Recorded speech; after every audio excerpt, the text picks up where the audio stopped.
Hola, ¿qué tal audiencia? Mi nombre es Artemio Salazar y soy el conductor del tren. Un día más les doy la bienvenida a este su programa, El Maquinista Historias de Terror. Así que prepárense un café, pónganse los audífonos y disfruten este relato.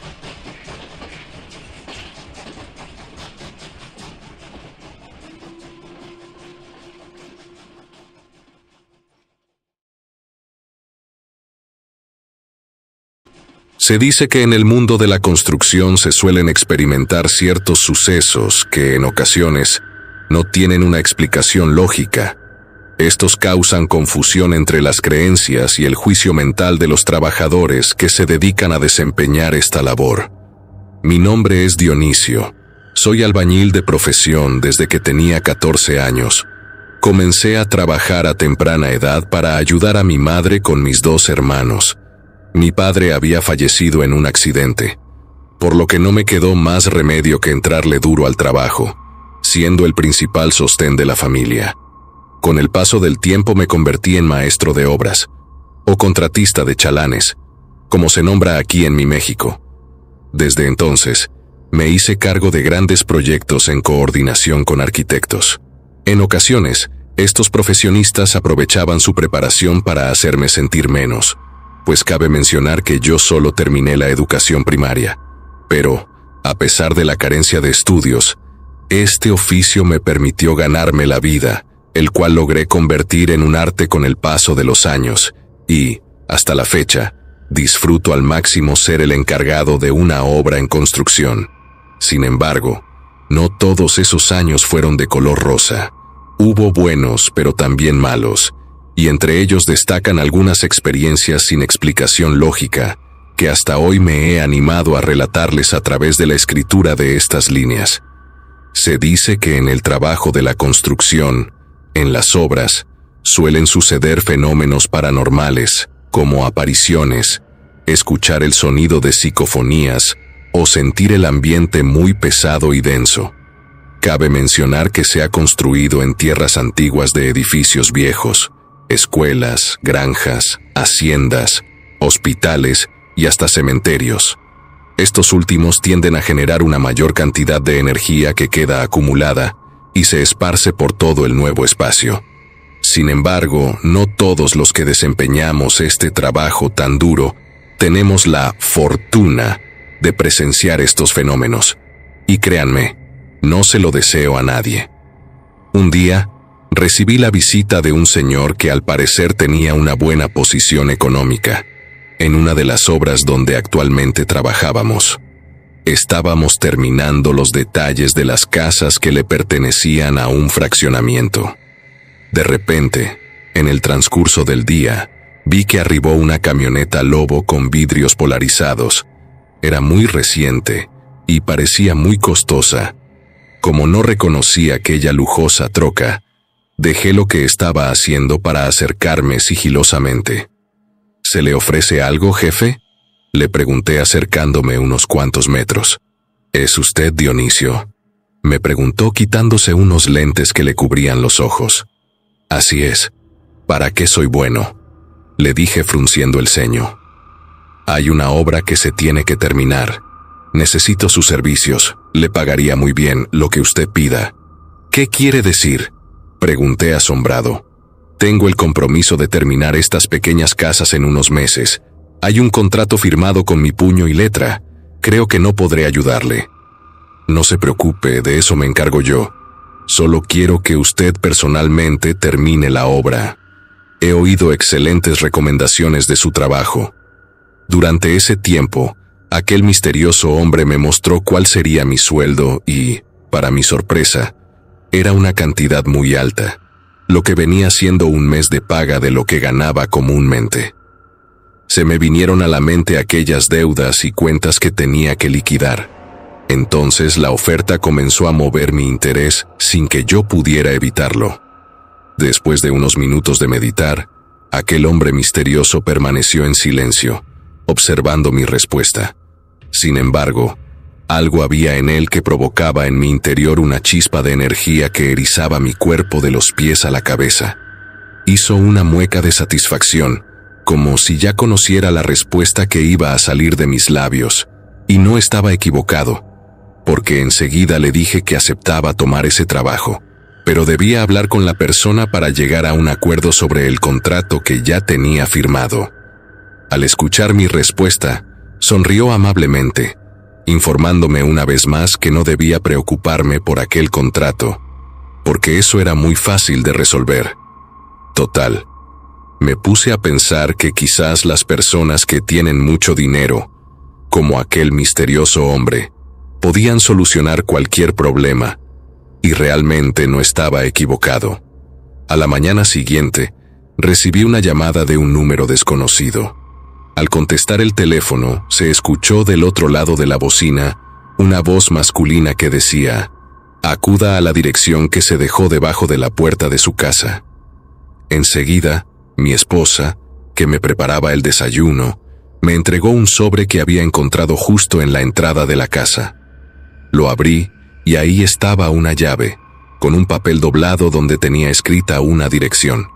De inmediato, me comuniqué con los 5 trabajadores que se habían ganado mi confianza y eran demasiado fieles al trabajo que yo les ofrecía. Sus nombres eran Pedro, Óscar, Benito, Luis y Antonio. Ellos eran mi mano derecha, pues al ser muy responsables y capaces, me ayudaban a manejar las obras, principalmente cuando eran 2 o estaban muy grandes. Los esperé en la entrada del pueblo cercano. 2 vivían en la misma comunidad que yo, mientras que los otros 2 venían del pueblo vecino. Al encontrarnos, nos dispusimos a ir directamente a la dirección que estaba marcada en el papel, la cual se encontraba en uno de los municipios de la zona urbanizada, donde yacían lujosas casas y alguno que otro edificio. Al buscar el número señalado, para mi sorpresa, no lo hallamos por ningún lado. Buscamos y buscamos, pero no lo encontramos, hasta que sonó mi móvil nuevamente, y era la misma persona de la llamada, quien nos indicó dónde estaba la propiedad a la que debíamos llegar. Siendo las 9 de la mañana, llegué a una colonia lujosa que parecía de gente acomodada de dinero. Había un portón enorme que protegía la entrada, y al tocar un timbre en la parte de arriba, de inmediato recibimos respuesta mediante una bocina: «Los están esperando». La puerta se abrió sin que hubiese nadie. Había un camino de piedras que estaba adornado con macetas de flores, tulipanes, entre otras muy exóticas. A lo lejos, se miraba una enorme casa de esas que salen en las películas y novelas. Realmente me sorprendió su gran tamaño, porque era la primera vez que veía una residencia de esa magnitud. Me quedé observando por un par de minutos, maravillado por aquella enorme casa. Pensé que eran demasiado afortunadas aquellas personas que podían disfrutar de esas comodidades. Sin embargo, reaccioné dando gracias a Dios por lo que hasta el momento había conseguido con mi trabajo honesto. Minutos después, los muchachos me interrumpieron, porque a lo lejos venía caminando el mismo hombre que me visitó en la obra. Se acercó muy amable hasta nosotros para agradecernos por aceptar el trabajo. «Qué bueno que decidieron venir. Les agradezco mucho», dijo acercando su mano para el saludo. Realmente no fue una decisión fácil. Es la primera vez que dejo uno de mis trabajos inconclusos. Oh, no se preocupen. La situación ya está resuelta. Cuando terminen con mi encargo, podrán regresar a su antiguo trabajo sin problemas. Después de la bienvenida, nos dirigimos a un pequeño despacho muy lujoso, por cierto, con el piso tallado en madera. Había animales disecados en las paredes, como venados, búhos, águilas, entre otros. Al estar observando, el misterioso hombre me interrumpió pidiéndome que tomara asiento. Durante ese tiempo nos informó de qué se trataba el trabajo, pero lo que no me agradó mucho en ese momento fue que éste se encontraba a las afueras, en otro estado, justo en Chiapas. Miles de kilómetros nos separaban, pero la paga era demasiado buena, y viéndolo por el lado económico, nos convenía ese sueldo, porque inclusive salíamos ganando mucho más de la cuenta, ya con todos los gastos cotizados. Al ver esa gran oportunidad, no dudé en decirle a mi esposa que iría a trabajar lejos, y aunque no le cayó bien la noticia, Al final no le quedó más remedio que aceptar, porque sería un gran beneficio para pagar las cuentas que teníamos pendientes. Los muchachos informaron por igual a sus familias. Cada uno se encargó de estar listo para partir al día siguiente, que era sábado por la noche. A la mañana siguiente, estuvimos en carretera todo el domingo, y ya casi cuando amanecía el lunes, llegamos al lugar donde nos íbamos a quedar. Era una casa grande, de esas como las de las películas de miedo, muy antigua, tipo colonial, parecida a los castillos de Inglaterra o España. Bueno, así me daba la impresión. El señor Manuel, el ingeniero de la obra, nos informó que dormiríamos dentro de la misma residencia. Sin embargo, en un principio se me hizo absurdo, porque jamás nadie nos había ofrecido un lugar lujoso, aunque fuese antiguo, para quedarnos a pasar las noches después del trabajo. La gente, por lo regular, solía ser muy desconfiada, y por seguridad, no permitían hacer uso de las instalaciones de las obras. Las miradas de los muchachos lo decían todo. No estaban seguros de quedarse a dormir dentro de la misma casa. Pero en esos momentos, una voz interrumpió la meditación que estábamos realizando antes de aceptar quedarnos a dormir. Todos sentimos esa extraña energía, y, aunque no creía en fantasmas ni en esas cosas, no pude evitar aquel escalofrío que recorrió todo mi cuerpo. ¿Aún no se instalan?, preguntó un hombre como de 40 años, con barba perfilada, bien parecido, cabello negro y ojos café oscuro. Bueno, lo que pasa es que no queremos incomodar en esta enorme casa. Preferimos otro lugar para instalarnos. Sucede que, si se quedan dentro de la residencia, sería como tener un velador, porque aún no logro encontrar uno de confianza. ¿Saben una cosa?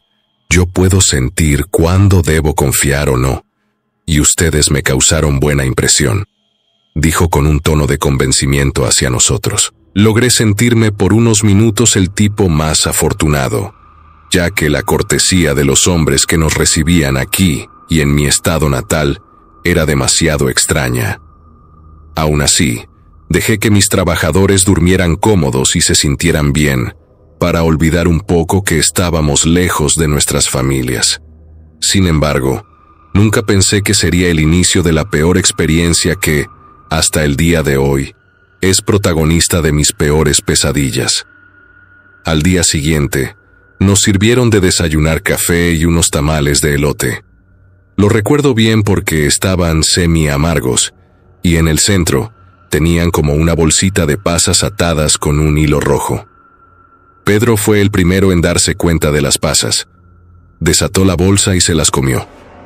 Dijo: «Están deliciosas». Entonces, los demás chalanes se las comieron igual. Yo dejé la bolsita en la mesa, ya que no eran de mi agrado. Pero al ver que a todos les gustaron, Toño, el más joven, dijo que si las podía comer. Asentí con la cabeza mientras miraba al encargado de la obra que platicaba misteriosamente con el dueño de la casa. Tenían unas miradas sospechosas, porque a cada rato volteaban a mirarnos. Esa situación me causó un poco de incomodidad, pero traté de olvidarlo para concentrarme en el trabajo que nos iba a dejar buena paga monetaria. Al término de desayunar, el ingeniero nos indicó que ya era la hora de empezar con el trabajo. Al guiarnos a la parte trasera de la enorme casa, vimos una construcción en obra negra. Parecían los cimientos de un edificio porque apenas estaban levantadas algunas de las paredes, que parecían mal posicionadas. De inmediato, me di cuenta del mal trabajo que estaba en proceso, desde los cimientos hasta los castillos de concreto. Definitivamente no podía continuar esa obra sin antes remover todo eso, para empezar desde cero. Hablé con el ingeniero sobre la situación, pero este señor, como de 40 años, era muy arrogante, con el ego por los cielos. Rechazó mi propuesta, alegando que nosotros estábamos para realizar el trabajo pesado, pero las decisiones le correspondían a él, y el dueño había indicado seguir con la obra sin modificar nada. En otros lados me hubiesen corrido por ese trabajo tan feo, pensé.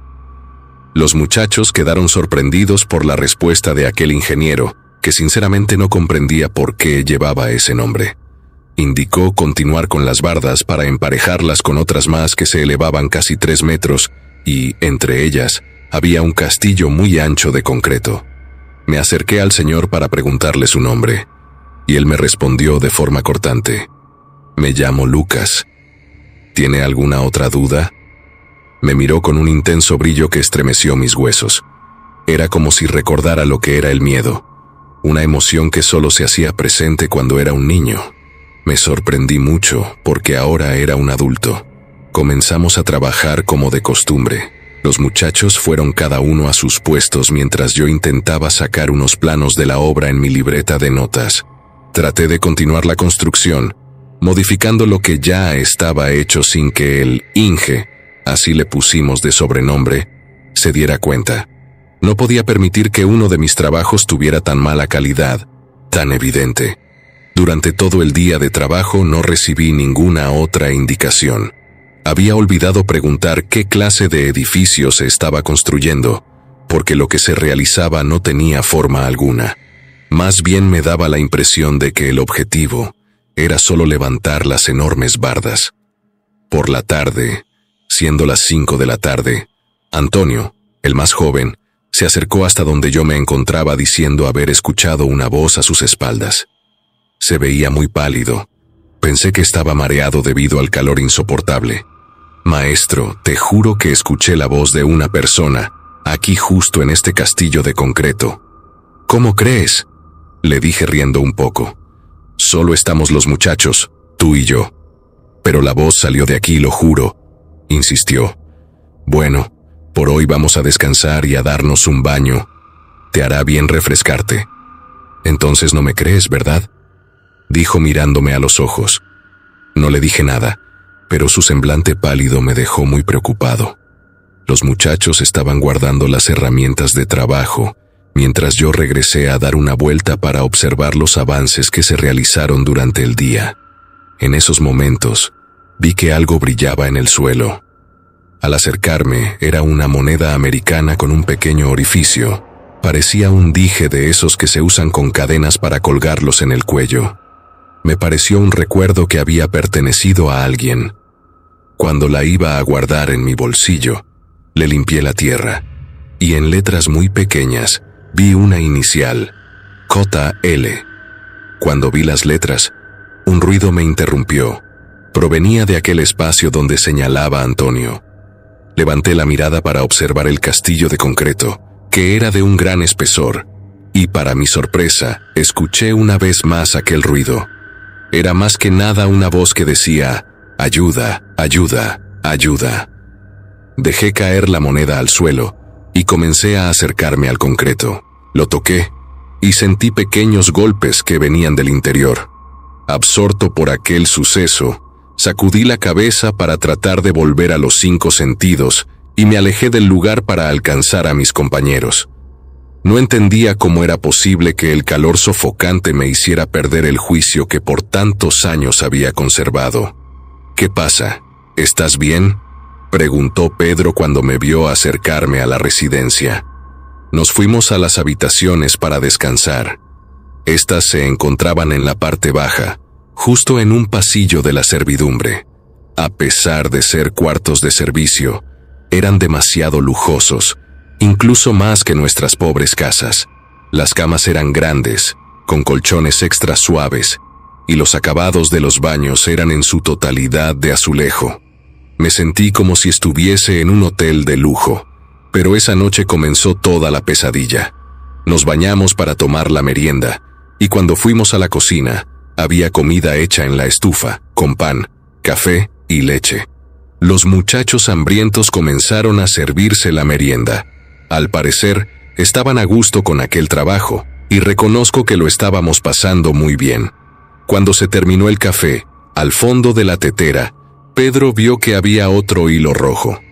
Lo tomó entre sus dedos, y recordé al instante la pequeña bolsita de pasas de los tamales de elote.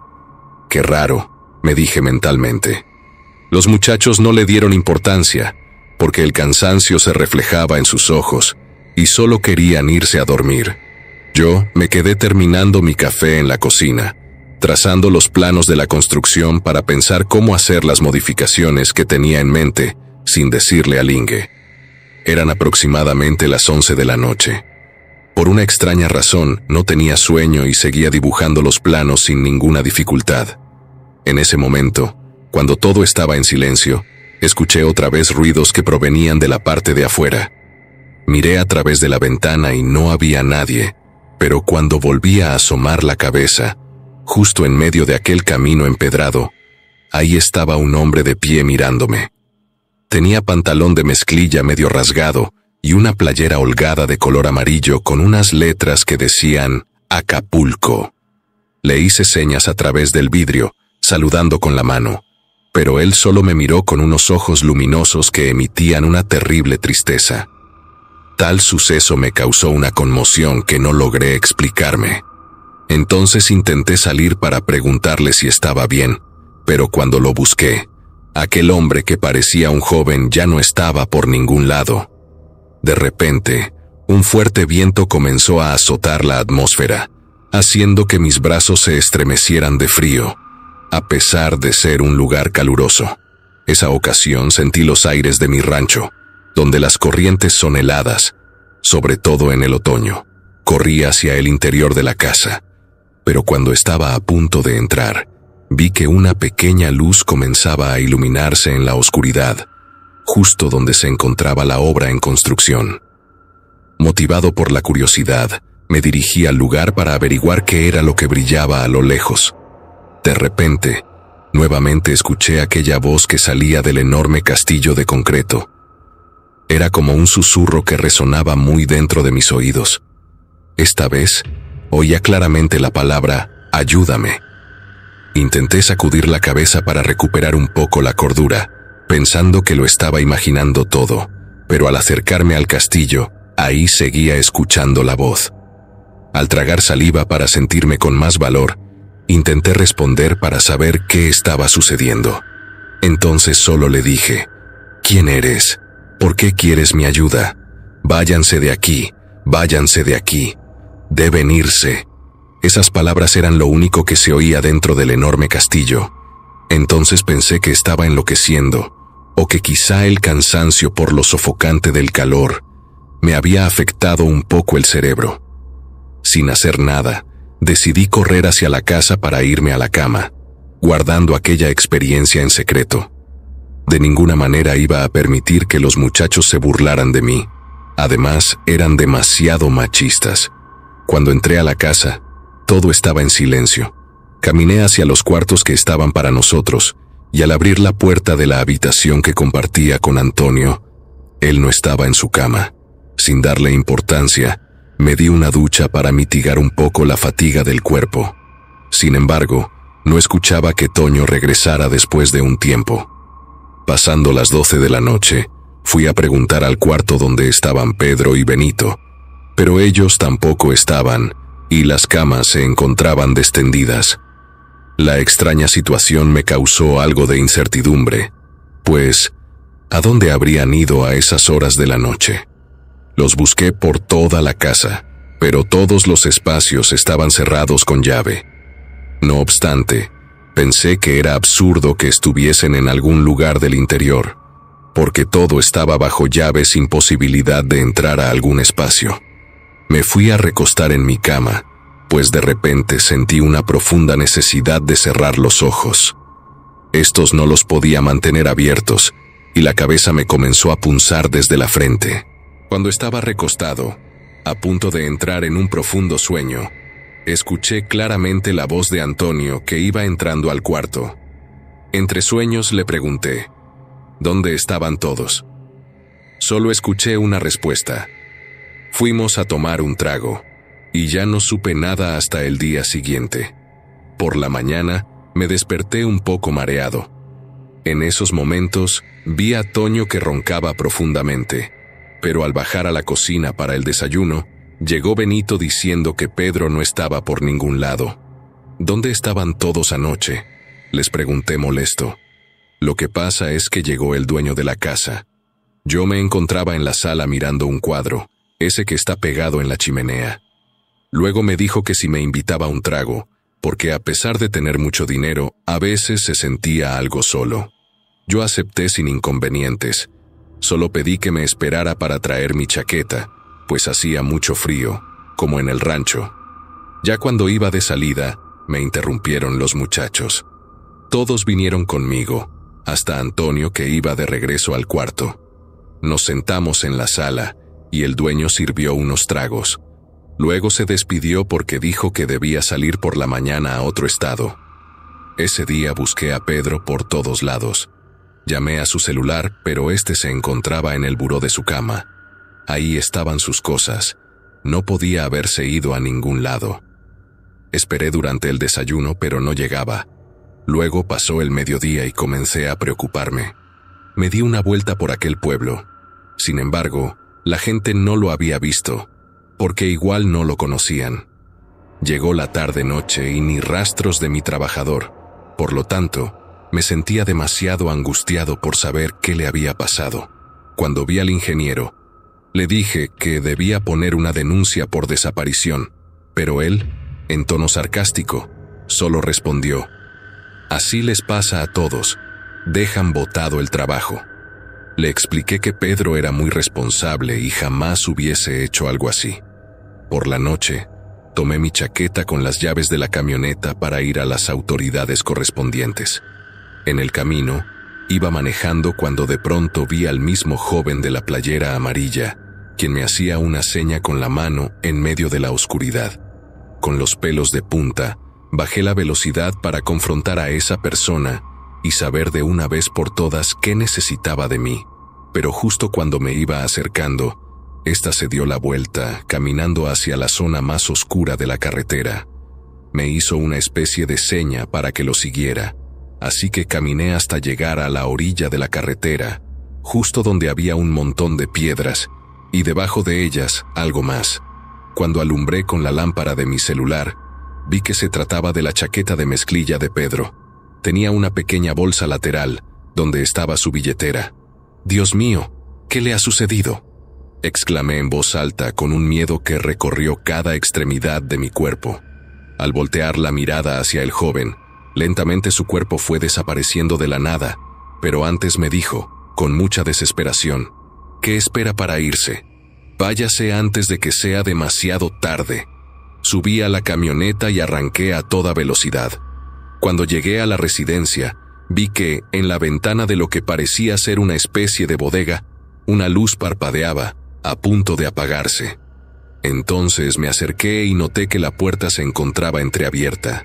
Al caminar sigilosamente para ver qué sucedía en el interior, vi varias cajas con diversos objetos, como artículos personales, entre otros. «¿De quién son todas estas cosas?», me dije. Al explorar cada una de las cajas, encontré billeteras con credenciales.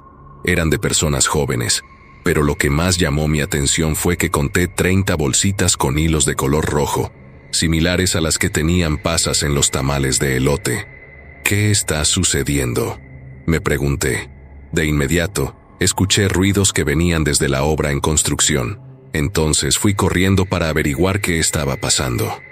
Sin embargo, aquel joven de la carretera me detuvo del brazo, haciéndome una seña de silencio.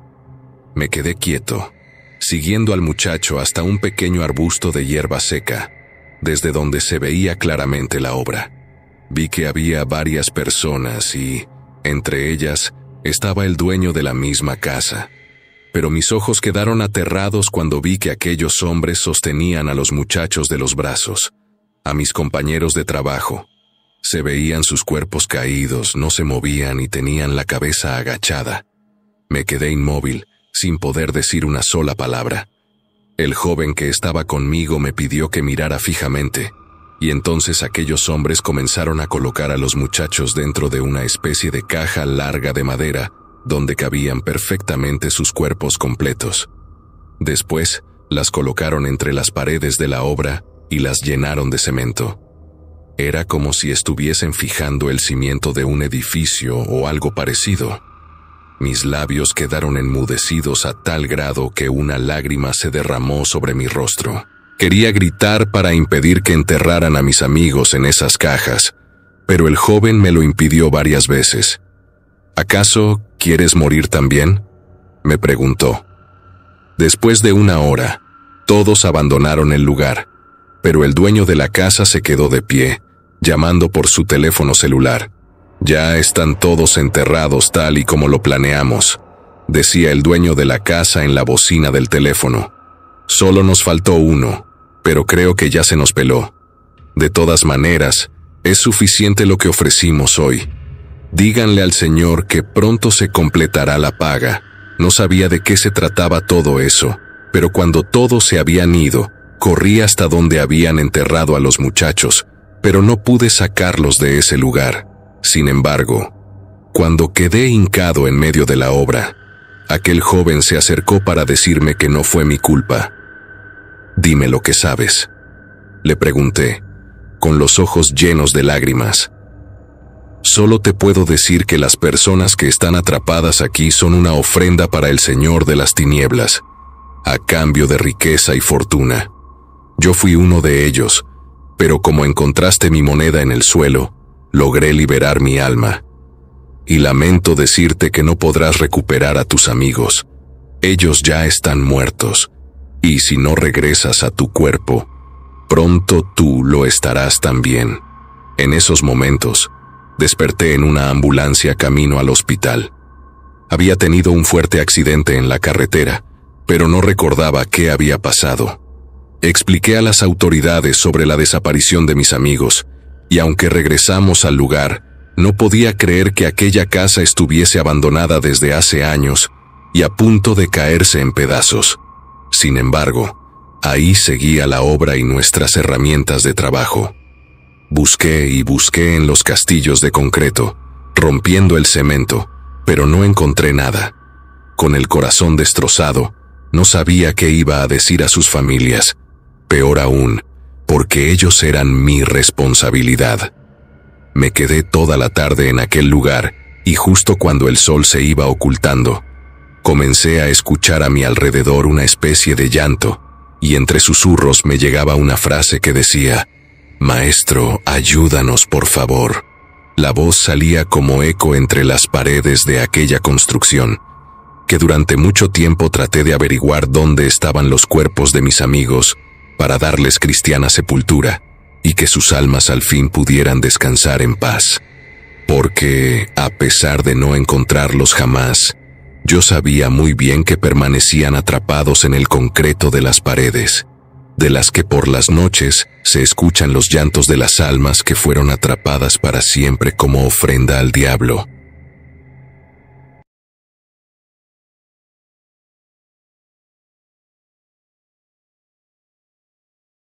Soy un albañil retirado y, a lo largo de mi vida laboral, fui testigo de cosas muy perturbadoras ocurridas en las megaconstrucciones. Crímenes atroces de gente que cree que mediante ofrendas auguran que sus obras resistirán los embates del uso cotidiano y de esa manera puedan escribir sus nombres con letras de oro en la historia de las construcciones más importantes en México. A continuación, les presento una macabra investigación documental con algunos testimonios recogidos directamente de la boca de varios colegas alarifes, arquitectos, ingenieros, así como de personas que habitan los lugares donde ocurrieron los hechos. Nican Mopowa, un códice dedicado a la aparición de Santa María de Guadalupe ante el indígena Cuauhtlatoatzin, quien luego sería conocido como Juan Diego, narra los aspectos celestiales de dichas manifestaciones. Cuando se construyó la primera basílica, no hubo problemas de ninguna clase. No fue sino hasta que inició la construcción de la segunda sede más grande e importante del culto católico, que las cosas comenzaron a tomar matices de naturaleza paranormal. La nueva basílica fue diseñada por 5 arquitectos que trabajaron juntos: José Luis Benlliure, Pedro Ramírez Vázquez, Alejandro Schoenhofer, Fray Gabriel Chávez de la Mora y Javier García Lascurain. La construcción comenzó en 1974 y tomó hasta el 12 de octubre de 1976 para su inauguración.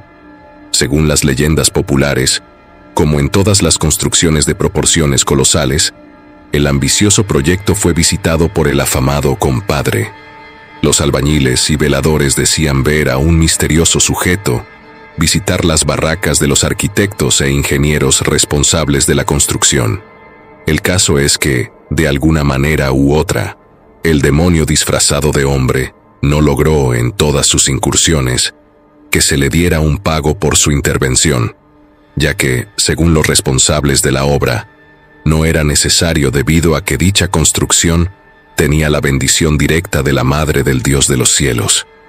Esto, obviamente, no hacía sino enfurecer al Señor de las Tinieblas. Fue a finales de 1975 cuando el compadre se manifestó en su verdadera forma. Según los aterrorizados testigos, apareció en medio de los terrenos en la forma clásica del macho cabrío, amenazando con que, si no se le hacían las ofrendas requeridas, ni Dios ni nadie sería adorado en esas tierras, debido a que le pertenecían. Tuvieron que intervenir varios religiosos para poder expulsar de ese terreno sagrado al demonio, quien, antes de retirarse, juró que se vengaría y que de una manera u otra, él recibiría la sangre y la carne que demandaba. Durante todo el lapso de la construcción, hubo saldo blanco. Aparentemente, las amenazas del compadre no surtieron efecto, comentaban dos sacerdotes, el padre Medina y el padre Tenorio, mientras observaban fascinados los grandes avances de la construcción. «Yo no estaría tan seguro, hermano», dijo Medina. «Recuerde que el diablo es el amo del engaño. Si él tuvo la osadía de entrar en tierra consagrada, haber resistido los embates de varios sacerdotes que sufrieron y padecieron por horas para poder sacarlo, y encima amenazó con que, por las buenas o por las malas, él recibiría sus ofrendas. Es por el simple hecho de que tiene un plan muy elaborado para lograrlo». Ambos sacerdotes quedaron en silencio por largo tiempo, mientras la noche caía y el terreno quedaba vacío, y por alguna extraña razón, se tornó tenebroso y abrumador.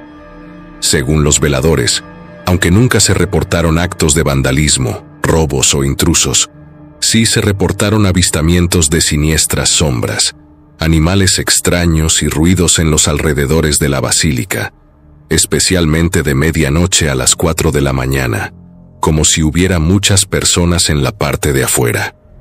Pero siempre que salían a revisar, no encontraban a nadie.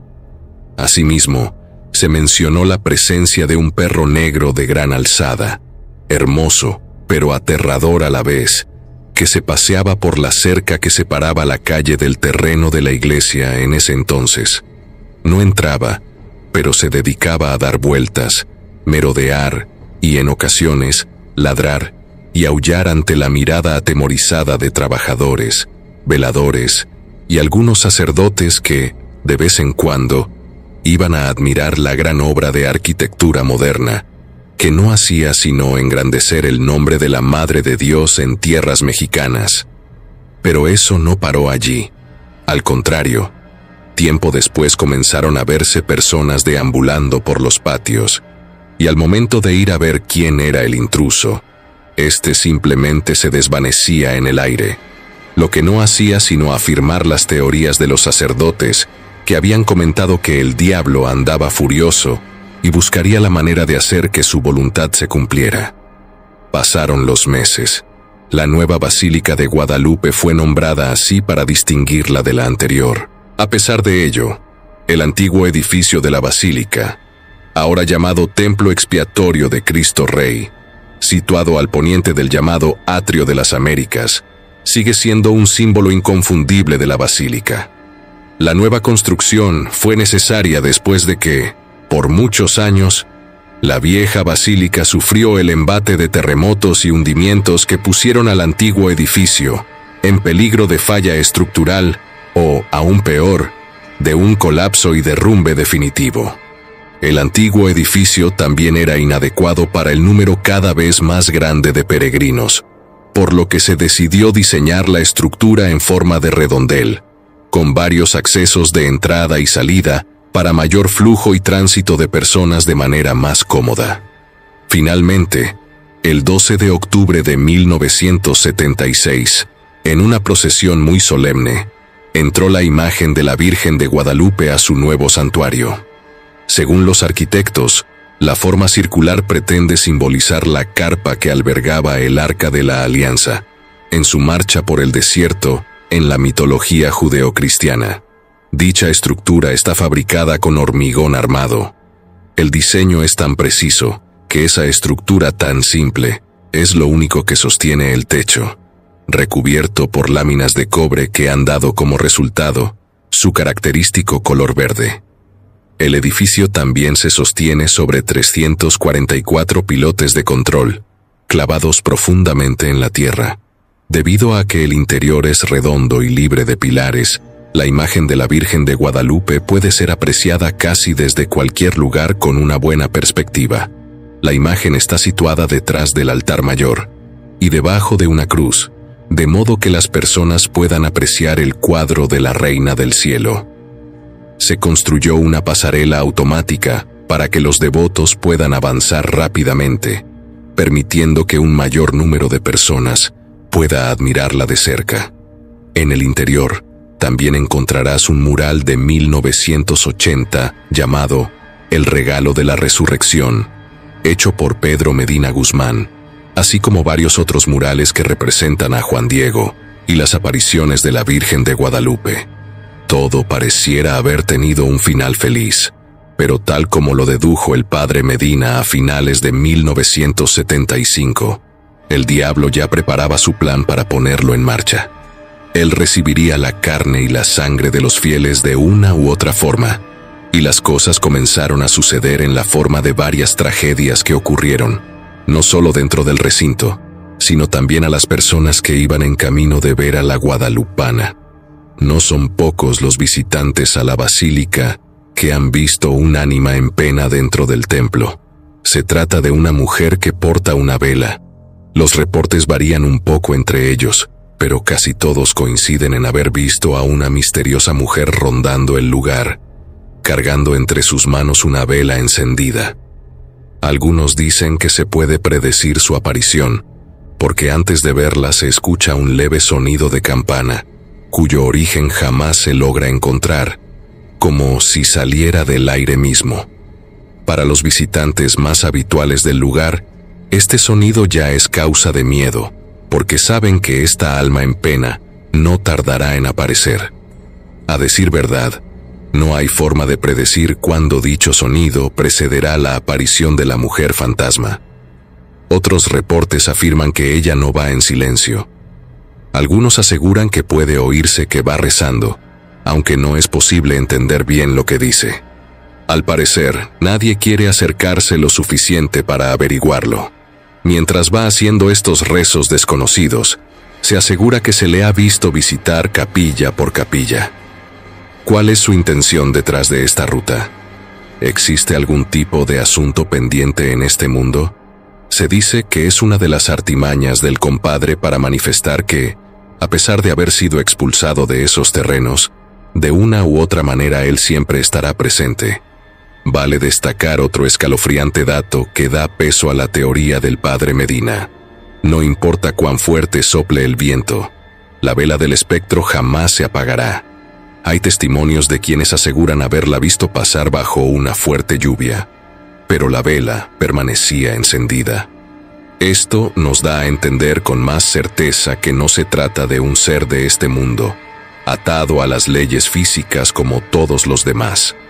Algunas personas que han tenido la oportunidad de verla han seguido con cautela su andar. No se le puede ver bien el rostro y va vestida con ropa de otra época. Su vestido no parece roto ni descuidado, solo anticuado. Cuando termina su peregrinaje, da el último susto a quienes la han visto. La forma en que desaparece, ya que, por lo regular, termina por pasar a través de una puerta o se desvanece en la pared. Un último recordatorio de que no estamos viendo a un ser humano, sino a uno del más allá. Como se mencionó anteriormente, también está la aparición del perro negro, que no es más que otra representación del compadre. En la forma de esa bestia, Ha perseguido a personas que se atreven a pernoctar o que, por descuido o retraso, tienen que pasar por las cercanías de la basílica. Según quienes lo han visto, parece un gran danés de color negro, un perro de gran tamaño que, al principio, se presenta impidiendo el paso de quien tiene la mala fortuna de toparse con él. Este comienza a gruñir de manera amenazante, para luego ponerse a ladrar, y finalmente, cargar a toda velocidad en persecución de quien haya tenido la desgracia de encontrarlo en su camino. Por ello, se dice que muy pocas personas frecuentan de noche esas solitarias calles. Podría pensarse que se trata solo de una leyenda o alguna historia de borrachos, de no ser por los testimonios de varios patrulleros que han presenciado la aparición del infernal can. Hubo un caso con la unidad 05-00-2-1 del sector 6 de Junio Vista Hermosa, de la ahora alcaldía Gustavo A. Madero. Un oficial, al que llamaremos García, manifestó que recibieron un llamado acerca de ruidos extraños en una calle cercana al centro de adoración, donde, según el reporte, se escuchaban gritos como si estuvieran lastimando a alguien. Al llegar, encontraron a dos muchachos forcejeando con el gigantesco animal que, en lugar de amedrentarse ante la presencia policial, gruñó amenazante a los patrulleros y corrió hacia ellos. No tuvieron otra opción más que tratar de abatir al animal, pero, ante sus aterrorizados ojos, este desapareció en el aire.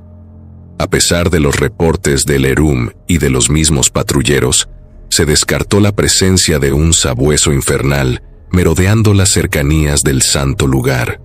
El último testimonio conocido de este ser involucra a toda una familia, desde abuelos hasta niños pequeños, quienes, por alguna razón, decidieron volver a casa por la noche el 12 de diciembre de 1998. Según el señor Fermín, padre de familia e hijo mayor, se dirigían a conseguir un taxi, pues por lo avanzado de la hora ya no había transporte público. Caminaron algunas calles en busca de un auto de servicio, pero no había ni un alma en las calles. Fue entonces cuando sintieron primero un gran resoplido a sus espaldas, seguido de un gruñido gutural y potente que les indicó que algo los estaba acechando desde las sombras de las abandonadas calles. Cuando Fermín se dio cuenta de lo que se trataba, se puso al frente de la familia para evitar que alguien resultara herido. Pero, para sorpresa de todos, el animal gruñó y comenzó a avanzar hacia ellos. Fermín buscó un palo o algo con que defenderse y encontró un gran trozo de madera bastante grueso. Él tiene perros, y cabe mencionar, no quería herir al animal, pero la ferocidad con que los atacó no le dejó más remedio. De un solo empellón, el perro derribó al hombre, quien, dicho sea de paso, es una persona de gran estatura y unos 120 kilos. El infernal perro lo revolcaba como si de un caniche se tratara. Su familia trató de ayudarlo, pero el perro les gruñía ferozmente cada vez que intentaban acercarse. Todos estaban en un llanto histérico, hasta que la abuela recordó que llevaban botellas con agua bendita del templo mariano. Fue entonces cuando le vaciaron una botella a la bestia en el lomo, que salió huyendo entre aullidos de dolor y rabia, perdiéndose entre las calles oscuras. Estas son historias escabrosas alrededor de un lugar tan emblemático y sagrado para muchas personas del país, y quizás el centro de adoración más grande de toda América en términos de afluencia. Nadie podría imaginarse que estas cosas tan espantosas llegaran a suceder, pero sin embargo, suceden. Uno de los hechos más aterradores y que nadie o casi nadie asocia con la amenaza del compadre a los constructores de la sede guadalupana es, sin lugar a dudas, los accidentes que les ocurren a los peregrinos que, con la esperanza de obtener un favor de la morenita del Tepeyac, o con la gratitud de asistir para pagar una promesa, marchan en grandes contingentes a través de estados, pueblos, colonias, rancherías, e incluso desde ciudades lejanas para darse cita en la basílica. Sin embargo, esta vigilia, conocida como peregrinación, la cual debería estar santificada y protegida por la celestial autoridad y presencia de la Virgen María de Guadalupe, los ángeles, los santos, o simplemente por ir acompañados de sus sacerdotes, parece no quedar exenta de todo acontecimiento, accidente, avistamiento o incluso delito.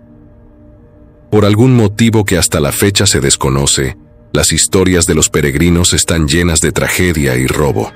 En Amozoc, vandalizaron la caseta. Además, otros fueron víctimas de asalto e incluso de violación.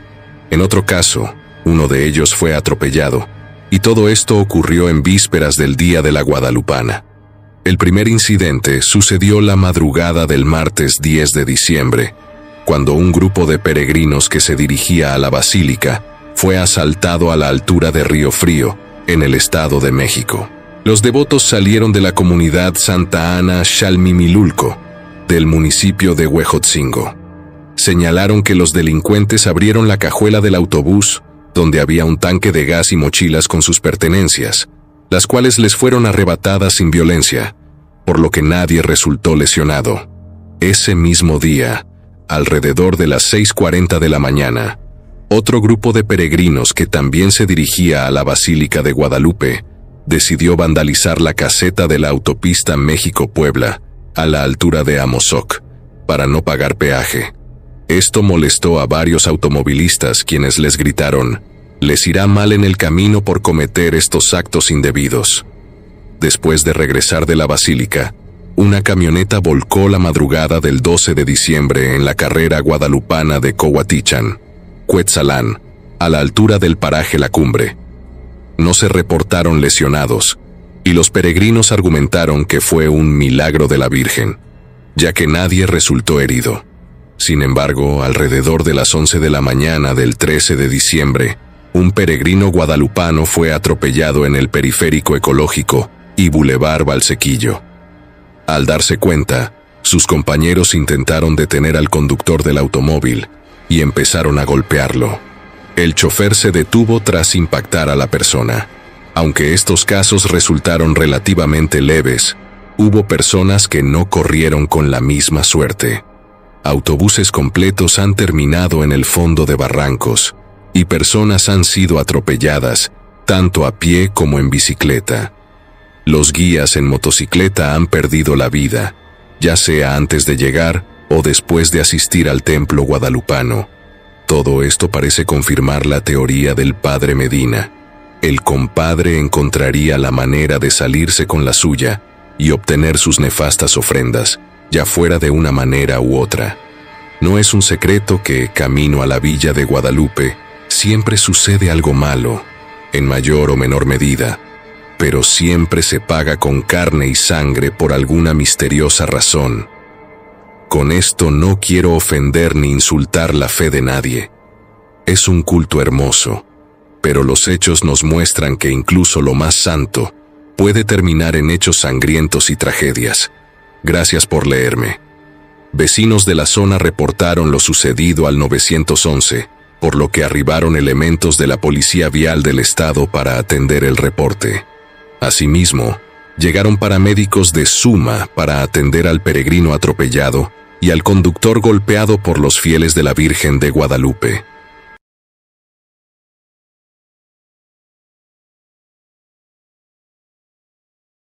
Mi nombre es Joel García, soy chalán albañil, y lo que a continuación les contaré me lo contó mi tío Juan, que fue parte de los albañiles que trabajaron en el 258 aeropuerto. La verdad no puedo asegurar que esto haya sido real, pero mi tío es un hombre de palabra, como esos de antaño, cuando la palabra valía más que cualquier cosa, de igual forma y antes que se alteren. Yo no soy seguidor de ningún partido político, y el relato que le mando a don Artemio no tiene ningún interés especial en la política, pues los sacrificios en las obras siempre han existido, sin importar quién sea la persona que esté detrás de la construcción de esta. Por ejemplo, en muchas de las casas, cuando paramos los cimientos, aún mucha gente nos pide que enterremos algún animal pequeño o vivo que por lo general son pollitos. Esto como ofrenda para evitar que en la construcción algo saliera mal. A continuación, les dejo la historia que el tío me contó en una noche de borrachera. Fíjate que todo empezó como un simple chisme, ya sabes, de esos que corren entre los que trabajamos en la obra. Cuando empezamos a construir el AIFA, al principio no pasaba nada raro, pero después, ya sabes cómo es la raza, empezaron los murmullos. Uno que otro decía que en las noches se aparecía un tipo raro por ahí, un tal compadre. Nadie sabía bien quién era, ni de dónde venía, pero según los que lo habían visto, decían que se paraba en las sombras, como vigilando. Pero, la neta, nadie le daba importancia. Ya sabes, los obreros siempre tienen historias para pasar el tiempo, especialmente en una obra tan grandota como esa. Al principio, todos pensábamos que era puro cuento. Se decía que el compadre se aparecía después de que el sol se metía, cuando ya casi todos se iban a descansar. Yo lo veía como uno de esos rumores que surgen cuando andas trabajando lejos de tu casa, cansado y con la mente en otro lado. Un compa me contó que un día, después de un turno largo, lo vio parado entre los andamios, como si estuviera checando el trabajo. Dijo que tenía algo en la mano, como una herramienta, pero no le alcanzó a ver bien. Lo raro es que, cuando quiso acercarse a preguntarle si necesitaba algo, el vato simplemente desapareció, así como si se lo hubiera tragado la tierra. Ahí fue cuando empecé a escuchar más historias, que si el compadre pedía cosas, que si se aparecía solo para unos pocos. Pero lo que más se repetía era que, según esto, el vato no era un simple trabajador. Decían que andaba metido en cosas raras, que su única intención era asegurarse de que la obra quedara terminada, pero no por los buenos medios, sino con sacrificios. Yo, como te dije, no creía mucho en esas cosas, pero la cosa se puso seria cuando uno de los ingenieros, el ingeniero González, se largó de la obra de un día para otro. Ese vato era bien calmado, siempre andaba con su casco blanco, revisando que todo estuviera bien, pero de repente dejó de aparecer. Un día estábamos todos en el comedor y nos enteramos de que el ingeniero había renunciado de la nada.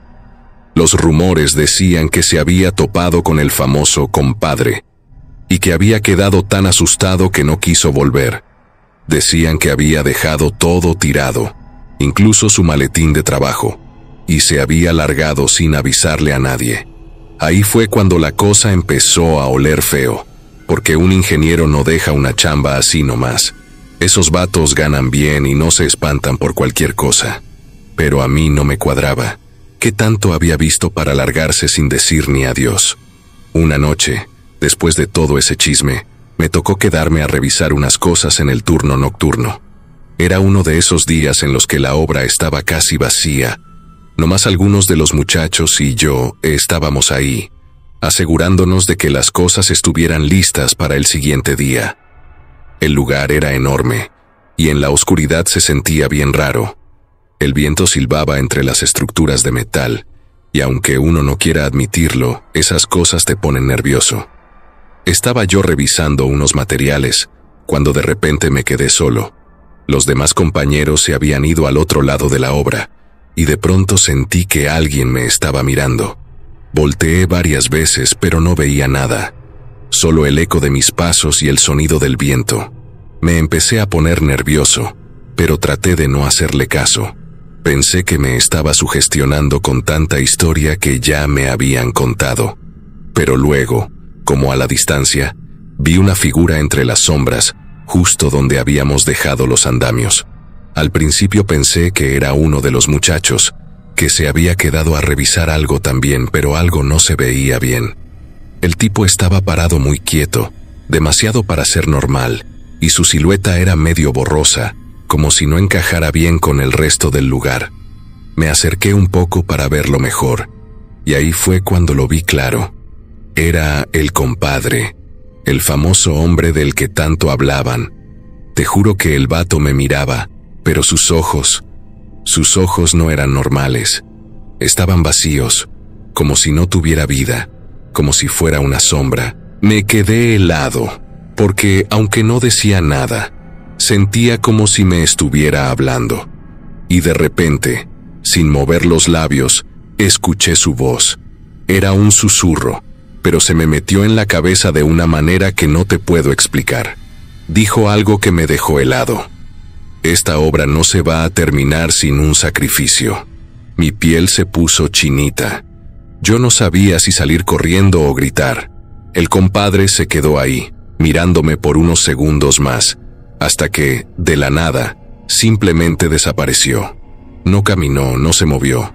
Solo se esfumó, como si nunca hubiera estado ahí. Esa noche no pude dormir. Lo que vi, lo que escuché, era real. Y aunque intenté no pensar mucho en eso, su advertencia seguía retumbando en mi cabeza. Un sacrificio. Fíjate que después de ese encuentro con el compadre, ya no pude ver la obra igual. Te soy sincero, sobrino. Yo no soy de esos que se asustan fácil. Mira que, en todos estos años de trabajo, he visto de todo. Accidentes, pleitos, cosas que te dejan pensando. Pero nunca me había tocado algo tan raro como esto. Después de ese encuentro, comencé a preguntar, a investigar un poquito entre los compañeros. No quería parecer espantado, porque imagínate, después de tantos años en el jale, andar con esos mieditos. Así que empecé a sacarles plática a los demás, pero disimulando. Resulta que varios habían escuchado cosas raras, pero no todos se atrevían a hablar del tema. Según algunos, desde que empezaron las obras grandes en el AIFA, cosas raras habían estado pasando. Accidentes que no tenían explicación, herramientas que desaparecían, y lo peor, la gente que se iba sin decir nada. Uno de los más viejos, don Pancho, un albañil ya de muchos años en esto, me contó que había visto a el compadre mucho antes de que la obra arrancara formalmente. Según él, esa figura se le apareció una noche mientras hacía guardia. Me lo dijo con una seriedad que me dejó inquieto, porque don Pancho no era de los que andaban contando cuentos. Él me dijo que el compadre nomás le soltó una advertencia. Si no lo hacen como debe ser, todo se va a caer. Yo no sabía si reírme o preocuparme más, pero la cosa se fue poniendo cada vez más fea. Poco a poco, los accidentes empezaron a ser más seguidos. Un día fue un cuate que cayó de un andamio, y todos jurábamos que traía su arnés bien puesto. Otro día fue una grúa que, de la nada, se descompuso y tiró un montón de material pesado, casi matando a 3. Y así, uno tras otro. Pero lo peor fue lo que pasó con uno de los ingenieros. El ingeniero Torres, un vato joven pero con mucha experiencia, siempre estaba supervisando. Era bien detallista y cuidadoso, no dejaba pasar ni una falla. Pues resulta que un día, después de uno de esos accidentes, decidió quedarse hasta tarde a revisar los planos y asegurarse de que no hubiera errores. Según algunos que se quedaron también esa noche, lo vieron caminar hacia una de las secciones que aún no se habían terminado, como si buscara algo. Nadie le prestó mucha atención en ese momento, pero después, cuando se dieron cuenta de que ya se había hecho tarde y no volvía, empezaron a buscarlo. Lo encontraron en uno de los sótanos, en una parte de la obra que aún estaba a medio construir. Estaba solo, parado frente a un muro sin terminar. Pero lo que los dejó helados fue cómo lo encontraron. Tenía la mirada perdida, fija en la pared como si estuviera viendo algo que los demás no podían ver. Y cuando le hablaron, no respondió. Algunos se acercaron para ver si estaba bien, pero cuando lo tocaron, se desplomó como si no tuviera fuerza en el cuerpo. Lo llevaron rápido al hospital, pero la cosa es que nunca pudieron hacer que hablara otra vez. El vato quedó en shock, como si hubiera visto algo que lo quebró por dentro. Nunca supimos qué fue lo que lo dejó así, pero te juro que la obra no volvió a ser la misma después de eso. Yo empecé a notar más cosas raras. A veces, en las madrugadas, cuando estábamos casi por terminar el turno, veía que faltaban materiales o que los cimientos no estaban como los habíamos dejado. Al principio pensé que eran los compañeros que no estaban haciendo bien su trabajo, pero después comencé a dudar. Un día, Mientras revisaba las varillas y los moldes, encontré algo que me puso la piel chinita. Era una especie de símbolo, dibujado en el concreto fresco. No parecía algo que hubiera hecho uno de nosotros. Era como si alguien hubiera marcado la obra. Pregunté a los muchachos, pero nadie sabía de qué se trataba, y tampoco querían hablar mucho del tema. El símbolo estaba extraño. No entendía bien qué significaba, pero era como si alguien lo hubiera hecho a propósito, con algún mensaje. Aquella noche me quedé con una sensación fea en el estómago. Ya no eran solo historias o accidentes. Había algo más, algo que estaba ocurriendo en las sombras, pero no de manera normal. Me fui a dormir, pero no pude descansar bien, pensando en lo que había visto y en lo que don Pancho me había contado. Y justo cuando pensé que las cosas no podían ponerse peor, me tocó volver a verlo. Estaba trabajando en los cimientos, acomodando los moldes para el concreto, cuando sentí un aire frío que me recorrió la espalda. Volteé y ahí estaba otra vez, el compadre, parado entre los materiales, pero esta vez más cerca. Se veía igual que la primera vez, inmóvil, con esos ojos vacíos que te traspasan. No sé cuánto tiempo me quedé viéndolo, pero lo que me dejó congelado fue lo que hizo después. Sin mover los labios, escuché su voz otra vez, como la primera vez, pero esta vez más clara. Ya se va a acabar el tiempo. Y lo más raro de todo fue que, justo cuando terminó de decir eso, los cimientos donde estaba trabajando se movieron, como si algo debajo del suelo estuviera vivo. El concreto fresco empezó a agrietarse, como si alguien hubiera metido las manos desde abajo. Sobrino, después de esa noche, no volví a ser el mismo. Intenté seguir con el jale, hacerme el fuerte, pero ya traía esa cosa en la cabeza, esa sensación de que algo andaba mal en la obra, algo que no se veía, pero se sentía. Los días siguieron pasando, y aunque la obra avanzaba, todo estaba más raro que nunca. Los accidentes continuaban, pero no eran cosas normales. Uno de los cuates, Ramiro, que era bien pilas para trabajar, de repente empezó a comportarse de manera extraña. Lo veíamos siempre murmurando cosas para sí mismo, pero no entendíamos nada de lo que decía. Hasta que un día, mientras andábamos levantando una pared, se puso a hablar de el compadre. Ya lo vi, decía. Ya sé lo que quiere. Pues claro, todos lo vimos raro. Lo tomamos como una broma, porque de esas ya habíamos escuchado muchas, pero Ramiro no estaba jugando. Nos dijo que el compadre se le apareció y que no era cualquier cosa. Según él, había visto al vato ese salir del suelo, justo donde el concreto se había agrietado, que lo miró con esos ojos vacíos y que le dijo lo mismo que me había dicho a mí. Ya se va a acabar el tiempo. Ahí fue cuando varios empezamos a preocuparnos de verdad. Ramiro, que siempre había sido un tipo callado pero trabajador, empezó a faltarle al respeto a los ingenieros, cosa que jamás había hecho. Un día, cuando uno de ellos le reclamó por no seguir las indicaciones, Ramiro explotó. «A mí no me vengas con tus cosas, tú no sabes lo que está pasando aquí». Zrenia le gritó enfrente de todos. Eso, sobrino, era un desmadre total. El ingeniero Torres, el mismo que ya había quedado en estado de shock, había sido de los más respetados. Y Ramiro, que lo conocía bien, nunca se hubiera atrevido a levantarle la voz así. Las cosas se empezaron a poner peor cuando encontramos algo en una de las excavaciones. Resulta que estaban escarbando más profundo para una parte de la cimentación, cuando uno de los muchachos, Chucho, que estaba manejando la retroexcavadora, gritó como loco. Salimos corriendo para ver qué pasaba, y lo que encontramos nos dejó fríos. Chucho había descubierto un montón de huesos enterrados, y no te hablo de huesitos de animal, sobrino, no. Eran huesos humanos. Nos quedamos ahí, viendo los restos que salían de la tierra como si estuvieran esperando a que alguien los desenterrara. Nadie se movió ni dijo nada durante un buen rato, hasta que uno de los encargados de seguridad se acercó para revisar. «Esto no está bien», murmuró. Y claro que no lo estaba. ¿Qué hacían esos huesos ahí? ¿Quién los había puesto?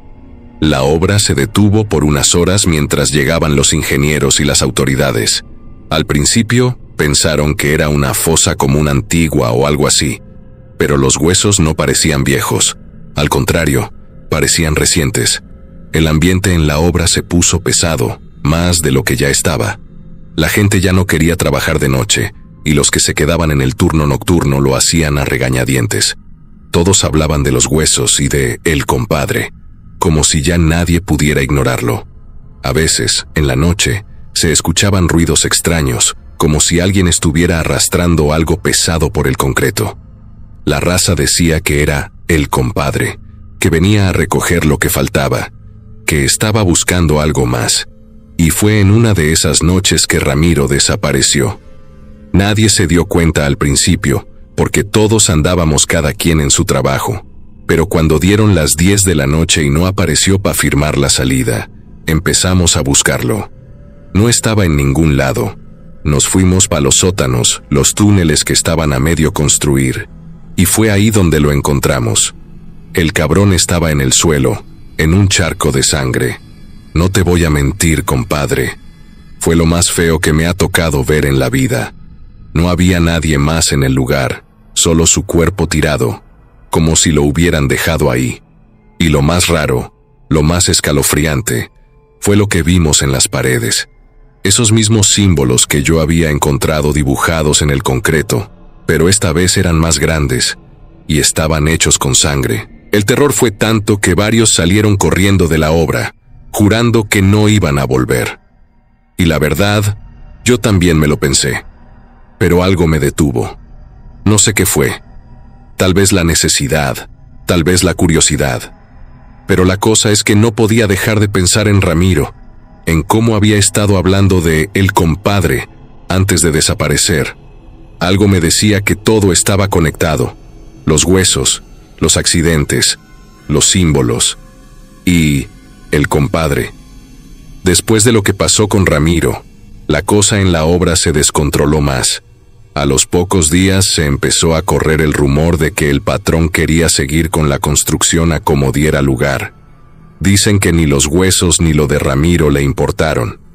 Pa' él, lo único importante era terminar en tiempo, cumplir con los ingenieros y con los que estaban bien arriba, ya sabes. El detalle es que la raza ya no estaba tan dispuesta.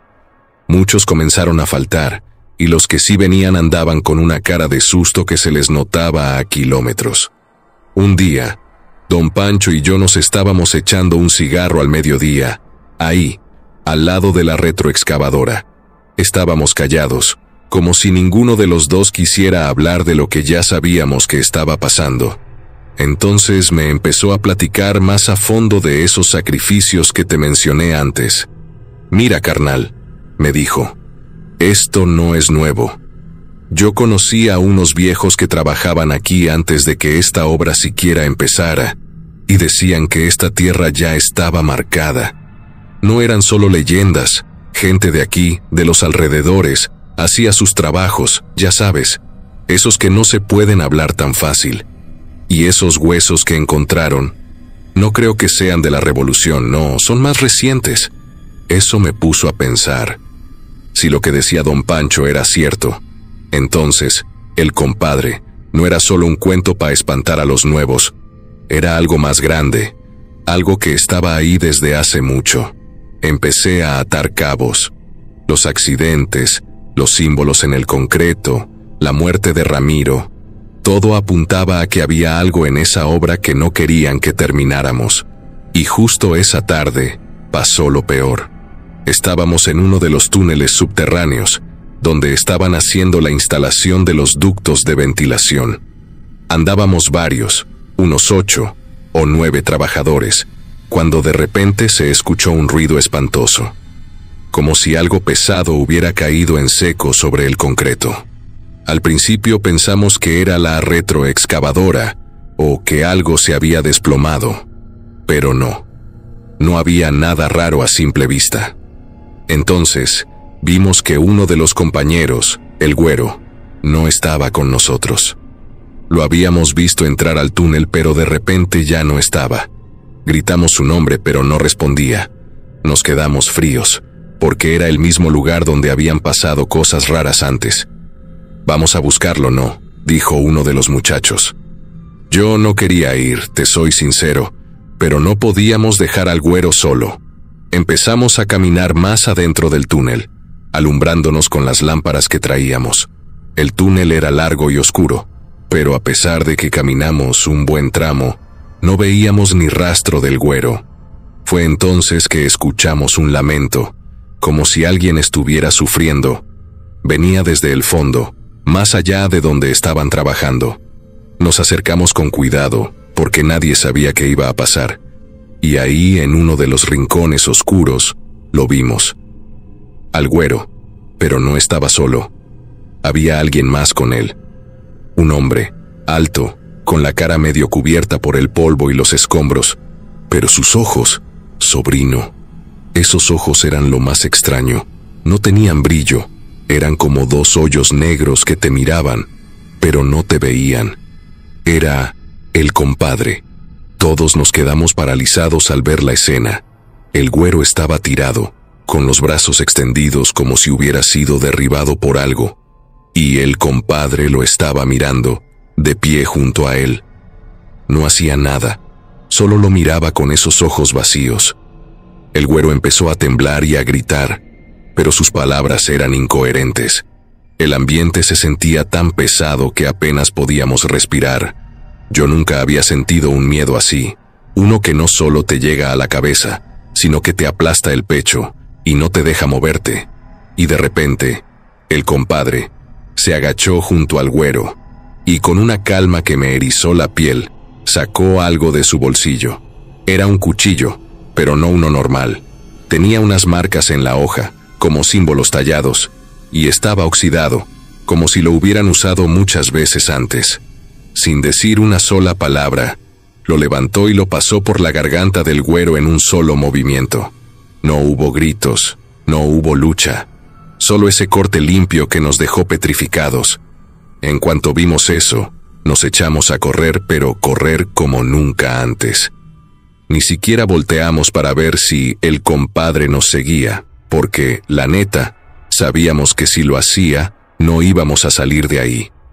Los que logramos salir del túnel llegamos a la superficie casi sin aire. Algunos se fueron corriendo de la obra y no volvieron nunca más. Yo me quedé ahí, temblando, sin poder entender lo que acabábamos de ver. No le dijimos a nadie lo que pasó. ¿A quién le íbamos a contar que el compadre había matado al güero? Nadie nos iba a creer. Pero lo que sí sabíamos es que esa obra no estaba maldita por accidente. Algo, o alguien, estaba controlando todo. Todos los que vimos lo que le pasó el güero, callamos. Muchos lloramos, y otros renunciaron. Debido a mis deudas decidí seguir allí mismo por un tiempo, y nadie dijo nada. Quedamos pendientes a la hora que los jefes encontraran el cuerpo del güero. La obra siguió, eso sí, porque el patrón no iba a detenerla por supersticiones, como él las llamaba, pero los que estábamos ahí sabíamos la verdad. No se trataba de cuentos o inventos, todo lo que habíamos visto era real. Unas semanas después de aquel encuentro en el túnel, algo macabro pasó. Estábamos ya más cerca de terminar una de las plataformas cuando, de repente, apareció el güero. Pero no como lo habíamos dejado aquel día. No. Este güero era diferente. Lo vi de lejos, y cuando me acerqué para saludarlo, noté que algo estaba mal. El compa estaba pálido, flaco, como si hubiera pasado días sin comer ni dormir. Pero lo más escalofriante eran sus ojos. Ya no tenían ese brillo de antes. Parecían apagados, vacíos, como los de el compadre. «Güero, ¿dónde te habías metido, cabrón?», le grité, intentando hacerme el valiente, pero en el fondo sentía un escalofrío recorrerme todo el cuerpo. El güero me miró, pero no dijo nada. Solo me vio con esos ojos muertos y siguió caminando. No saludó a nadie, no se detuvo a platicar. Ni siquiera parecía reconocer a los que trabajábamos con él. Fue ahí cuando me di cuenta. Ese ya no era el mismo güero. Algo le había pasado. Algo se lo había llevado o transformado en otra cosa. Los demás también lo vieron, y la neta, todos nos sacamos de onda. Nadie se atrevía a acercársele, y no era por mala onda, sino porque sabíamos que algo raro estaba pasando. Lo más extraño fue que, aunque seguía viniendo a la obra, ya no lo veías hacer nada. Solo caminaba por ahí, como si estuviera en trance, mirando todo sin realmente ver. Uno de los chavos más nuevos, que no sabía lo que había pasado antes, intentó preguntarle qué onda, pero el güero solo lo miró con esos ojos vacíos y siguió su camino. Un día, después de varios días de verlo rondar por la obra sin hacer nada, el güero desapareció de nuevo. No vino más, no dejó aviso, nada, como si nunca hubiera existido. A algunos nos dio alivio que ya no estuviera ahí, porque, la neta, su presencia nos estaba volviendo locos. Pero el alivio no duró mucho. Poco después empezaron a pasar otras cosas. Primero fue don Panchito. ¿Te acuerdas de que te platiqué de él, verdad? Era uno de los más veteranos en la obra y nunca dejaba de venir, por más raro que se pusiera el ambiente. Tenía una familia que mantener, y el hombre era honesto. Mientras haya chamba, aquí estoy, decía. Pero un día, algo cambió. Don Panchito empezó a quejarse de que sentía como si lo estuvieran vigilando. Decía que en las noches, cuando se quedaba solo revisando las herramientas, escuchaba pasos detrás de él, pero volteaba y no había nadie.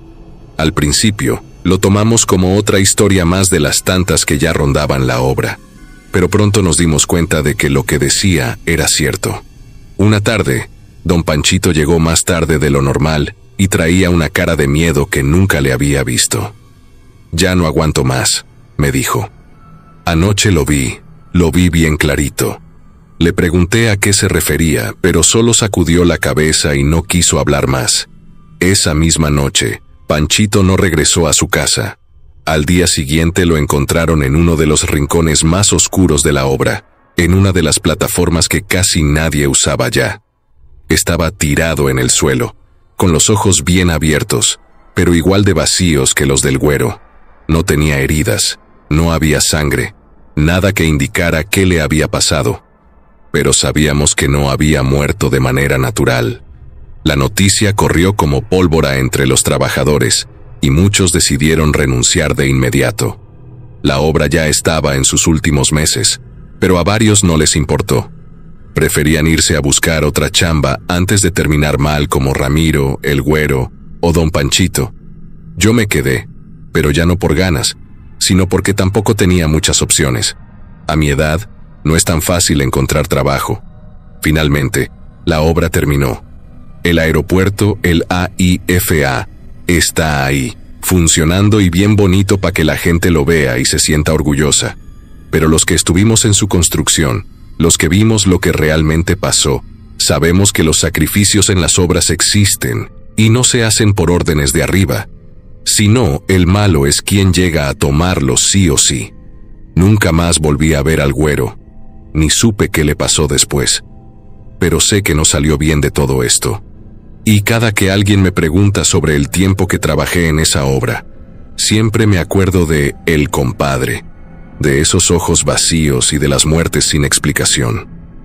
A veces, cuando paso cerca del aeropuerto, siento que algo me observa, algo que quedó enterrado ahí, entre el concreto y las estructuras. Y aunque trato de no pensarlo mucho, no puedo dejar de imaginarme que, en cualquier momento, el compadre podría regresar, buscando a alguien más para completar lo que empezó. Tal vez suene exagerado, pero yo estuve ahí, sobrino. Yo vi lo que pasó, y créeme, hay cosas que es mejor no buscarle explicación. No todo lo que pasa en este mundo tiene una respuesta fácil.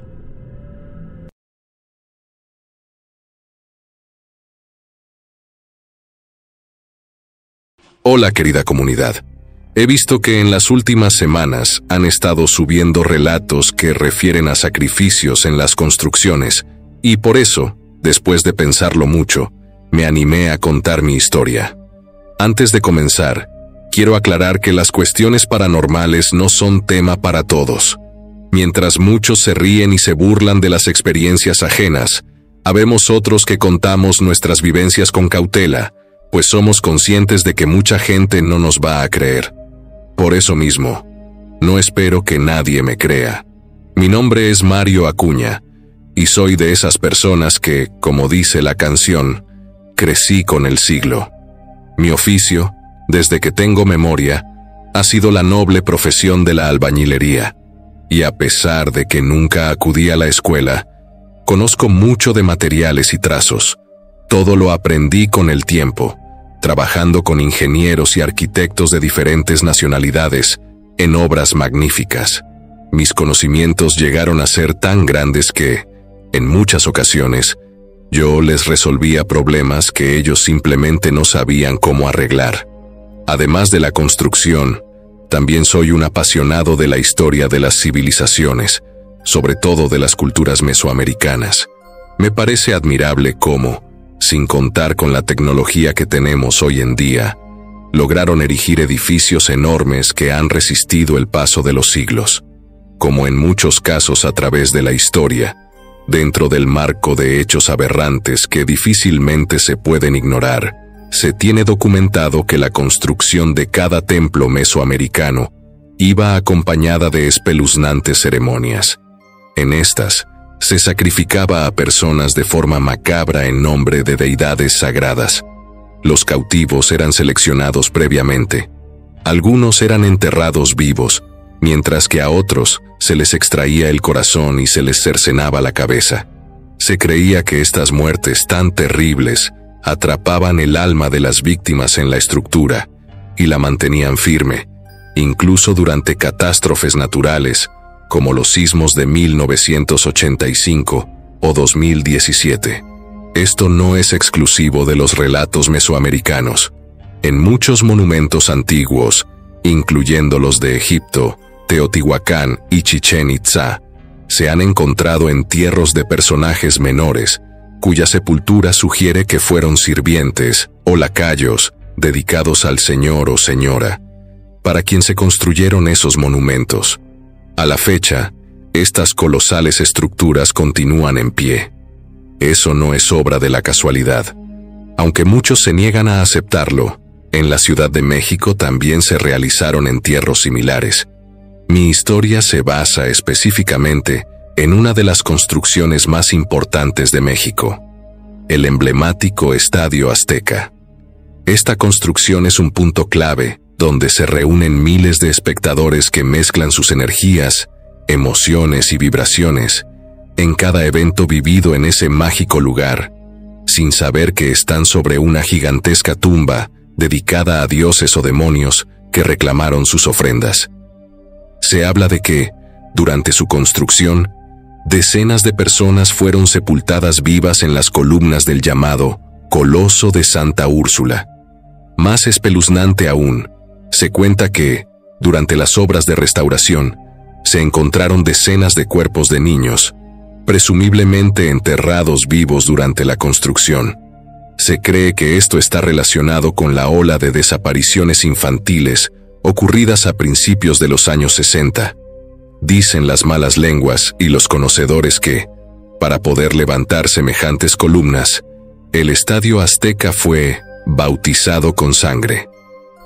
Aunque no se presenciaron sacrificios humanos públicos como en tiempos prehispánicos, según muchos chamanes dedicados a la magia negra o elemental, la tierra reclama una ofrenda de sangre acorde con lo que los humanos pretenden edificar en sus dominios.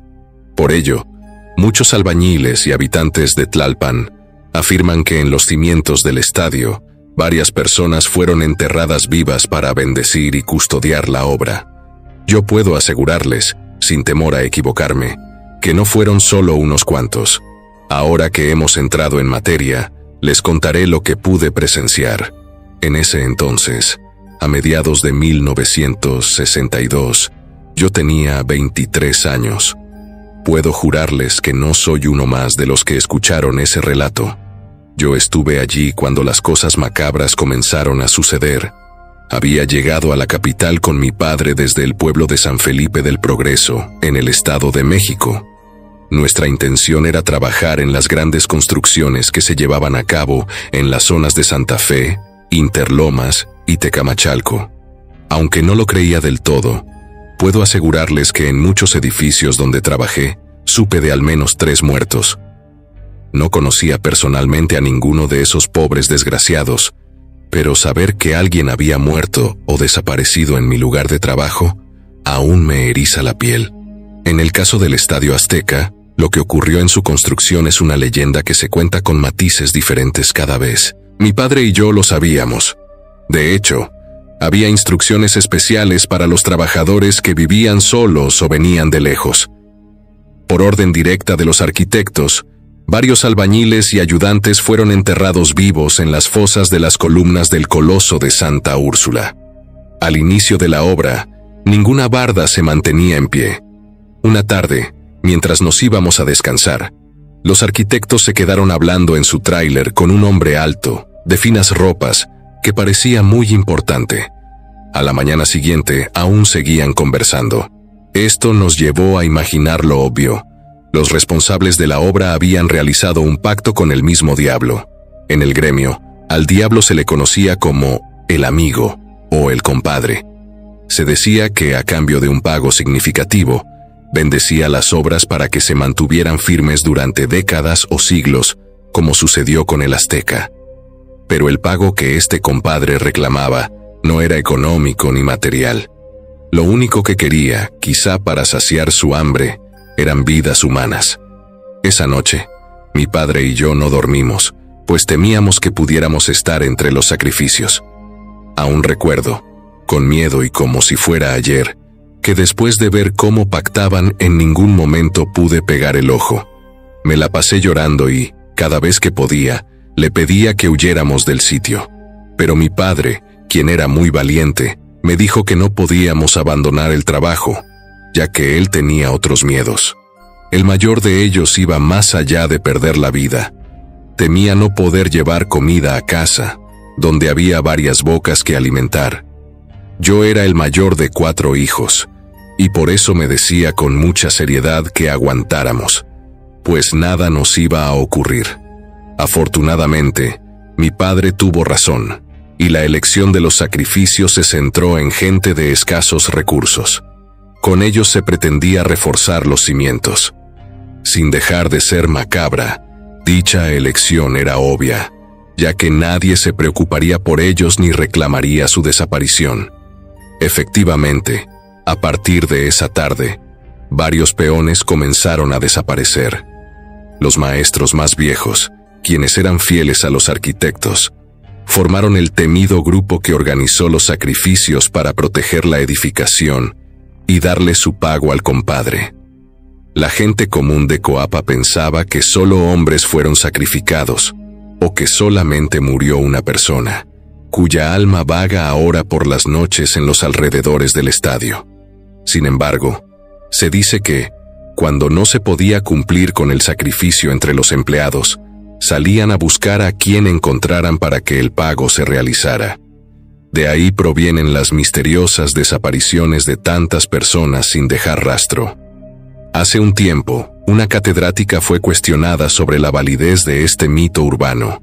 Una arquitecta contó a un conocido diario que, efectivamente, existe una leyenda muy conocida entre sus colegas.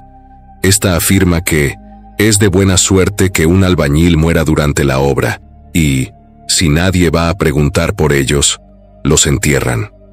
La también docente explicó que, de igual forma, es común que desaparezcan albañiles muertos en las obras para evitar problemas con las autoridades que pudieran clausurar la construcción. No obstante, descartó que estos muertos fueran por órdenes de algún arquitecto, aunque no negó la posibilidad de que realmente los haya. Además, explicó que, si bien enterrar a una persona entre la mezcla de cemento no representaría un reto técnico, sería una decisión muy arriesgada. una que ni siquiera un pacto con Satán podría remediar. Te lo pongo así: si todos los edificios tuvieran muertos enterrados, muchos ya habrían colapsado, porque los cuerpos se descomponen y generan huecos que, en todo caso, debilitarían la estructura, sobre todo en una ciudad como esta. Quizá desde una oficina sea fácil realizar cálculos de este tipo, pero yo sé perfectamente lo que vimos. Aunque los gobiernos y empresarios siempre tratarán de ocultarlo, cuando intervienen fuerzas más allá de lo humano, es por motivos más siniestros de lo que podríamos imaginar. Recordemos que no solamente la tecnología está involucrada en la construcción monumental, sino también la implementación de magia negra, donde se ofrece la carne y la sangre de inocentes para asegurar la durabilidad y firmeza de las edificaciones. Yo puedo decirle a esa señora que solamente quien carga el morral sabe su contenido, y tal parece que la arquitecta nunca se ha parado en una verdadera obra. Pero, en fin, iniciamos la monstruosa construcción del estadio ese mismo año de 1962. La meta era terminar su construcción a más tardar en 1966, y afortunadamente así fue. Ese mismo año se inauguró aquel proyecto, nada más y nada menos que el recinto deportivo más grande de México. En su historia, el estadio ha visto pasar 2 finales de la Copa del Mundo. Dentro de sus instalaciones, ha albergado a personajes históricos del deporte como el Rey Pelé y Maradona. Además, anualmente recibe diferentes eventos musicales y deportivos. Por lo general, en su graderío todo es emoción y fiesta, pero la gente que ocupa sus gradas es inconsciente de que se encuentra sobre un túmulo de sangre, carne y huesos de los inocentes que sirvieron como ofrenda al dios de la oscuridad que habita en ese recinto. Son muchas las historias que involucran los espantosos sucesos de su construcción. Hay empleados de limpieza y seguridad que afirman encontrarse con personas fuera de los horarios de servicio. Algunas presencias son figuras fugaces que se ven de reojo, pero muchos han presenciado eventos paranormales más perturbadores. Entre ellos, la aparición de varios niños deambulando a altas horas de la noche por las instalaciones o los pasillos del estadio. Tal es el caso de una empleada de limpieza que casi murió de un infarto al observar a una niña jugando en uno de los vestidores. Le pareció tan real que pensó que era familiar de alguno de sus compañeros. Al acercarse, le preguntó si estaba bien y si no le daba miedo estar allí sola. La niña respondió que no sentía miedo ni de estar allí, ni de estar sola, porque el miedo solo lo sienten los vivos. Acto seguido desapareció. Al día siguiente, encontraron a la señora desmayada y aterrorizada por el fuerte impacto de ver aquella aparición. Otros trabajadores también afirman ver personas que realmente no están presentes, sobre todo los foráneos. Antes de eventos importantes, muchos reportan haber visto a personas deambulando por las zonas de baños, pasillos, regaderas o áreas restringidas. Algunos ingenieros de iluminación y sonido han contado que, en muchas ocasiones, les esconden las herramientas o les arrojan cosas. Pero lo más aterrador es cuando ven a los descarnados vagando en la madrugada por zonas donde la luz no llega a iluminar por completo. Incluso, se dice que han visto a personas caminando dentro de la cancha como si estuvieran extraviadas y buscando algo o a alguien. Esto es tan impactante como real, al grado de que los policías han acudido al llamado de empleados que reportan intrusos en el estadio. Sin embargo, cuando llegan, no encuentran a nadie, lo que ha erizado los cabellos de más de un valiente. Quizás una de las apariciones más extrañas es la de un ser humanoide que adopta la forma de un animal indefinido. Algunos dicen que parece un gran perro, vestido como revolucionario. Otros, que es algo similar a un tlacuache o un coyote. Este ser suele aparecerse para invitar a las personas a beber. Quienes lo ven suelen pensar que es un hombre, pero al acercarse, descubren su aspecto animal y huyen despavoridos. Esto ocurre tanto dentro como fuera del estadio, incluso en las calles cercanas. Muchas personas piensan que podría tratarse de un nahual, pero mi difunto padre y yo sabíamos perfectamente de quién se trataba. La primera vez que ese ser se presentó fue a finales de 1965, cuando ya prácticamente la obra estaba por terminar. Era de octubre para noviembre, creo que el día 29 o 30, por lo que todos estábamos muy apurados para poder ir a casa a festejar las fiestas de difuntos.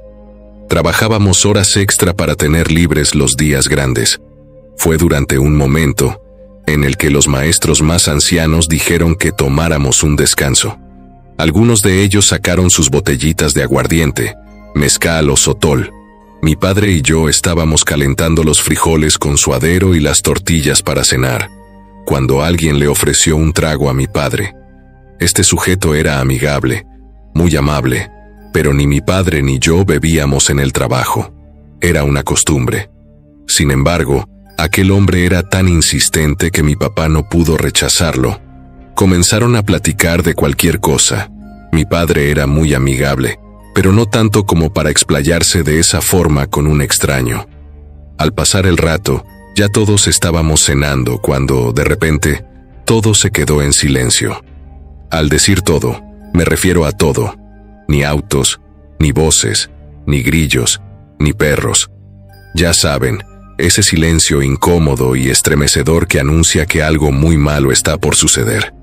Les juro por lo más sagrado que ese tipo se levantó de la fogata y fue a sentarse, recargándose en una de las columnas mientras encendía un cigarro. En ese momento, a mi papá se le ocurrió preguntarle quién era y qué hacía allí, pues nadie lo conocía y no trabajaba con nosotros. Ante el cuestionamiento de mi padre, el tipo se rió y le dio un gran trago a su botella de mezcal. Acto seguido, nos dijo: ¿Conocerme? Claro que me conocen. He estado entre ustedes desde que comenzaron la obra. Y respecto a qué hago aquí, solamente vengo a cuidar mi inversión. Justo en ese momento, el hombre empezó a carcajearse al tiempo que golpeaba su pierna contra el piso, como si su risa fuera la causante. El fuego de la fogata se avivó. En ese instante, y ante nuestro asombro, miramos que aquel hombre no tenía piernas como tal. Lo que golpeaba contra el piso era una pezuña. Tenía como extremidades unas patas de cabra. En ese momento, todos salimos corriendo despavoridos. Aquella cosa no era un nahual, ni ninguna otra criatura. Se trataba del demonio en su terrible forma de macho cabrío, vestido como paisano. Hasta antes de ese instante, solo se había presentado en su forma humana cuando pactaba los sacrificios y se hacía llamar el compadre. Desde entonces, muchos supimos que es el mismo diablo quien ronda las inmediaciones del estadio. Por lo mismo, varios de nosotros no aceptamos quedarnos como trabajadores de base cuando se presentó la oportunidad. Hablando del compadre, muchos dicen que no se trata del diablo que conocemos por la religión o la Biblia, pero es algo muy parecido. Y no solo en ese tiempo se ha aparecido. Como bien les dije, tenemos familiares y conocidos que aún trabajan en esa zona o en el mismo estadio, y hay gente que, incluso en estos años, todavía dice verlo. Dicen que se le ve con su sombrero ancho de paja, su jorongo y su ropa de manta. Incluso, algunos pobladores aseguran que, de madrugada, pueden verlo deambulando por las calles. Les ha dado tremendos sustos debido a su naturaleza maligna. Aunque realmente no se ha sabido que haya dañado a nadie, el simple hecho de verlo es motivo suficiente para salir huyendo. Ya son más de 50 años de aquello, y aún ahora, la verdad, yo no me atrevo a entrar al estadio. Quizás fue mucha la necesidad de tener trabajo y ganar dinero en aquel entonces, o quizá fue la lealtad de no dejar solo a mi padre en ese maldito lugar, temiendo que algún día no regresara a casa. Pero no sé qué me motivó a permanecer allí en esos tiempos. Ahora preferiría morirme de hambre antes que trabajar en ese lugar.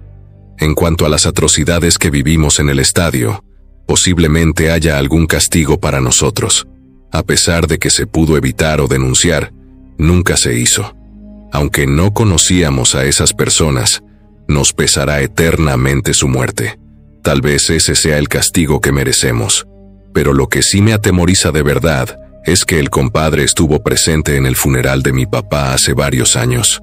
No se fue hasta que lo llevamos a sepultar, y ahora que ya tengo 83 años, he visto al compadre merodeando las cercanías de mi casa, e incluso lo veo de reojo cuando ando por las calles.